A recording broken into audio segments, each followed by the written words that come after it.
Sports fans. This is Joey DeMartino, aka Joey D, aka America's Greatest Sports Fan, aka Godfather of Sports. On Thursday, May 12th, 2022, I stayed at the DoubleTree in Westlake, Ohio, while on a sports trip.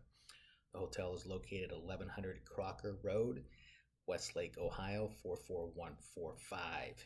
It's at the intersection of Crocker Road and Clemens Way.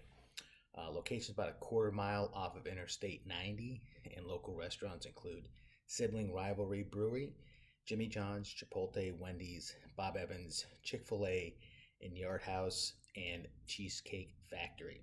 Hotel's about 20 minutes from the Cleveland Hopkins International Airport. Parking lot appeared well lit and safe. Check-in was quick. Front desk was okay. Had to wait a little bit before someone got off the phone. The room was comfortable and clean. I had to get up early, so I asked for a wake-up call. They said it was down, the system was down. I said, well, can someone call me at 4 a.m.? And they said, well, we're kind of busy.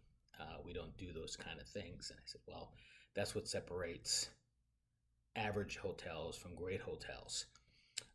And I just claimed that how can someone be that busy at 4 o'clock in the morning? So I was kind of disappointed in that. I wasn't greeted as a Hilton member, and I was just greeted as just another average customer. So I was kind of a little irked about that. But other than that, it was a pretty decent hotel. So I would recommend staying at the DoubleTree there in Westlake. So thank you, sports fans. Have a blessed day, and please keep our first responders and military in your thoughts and prayers.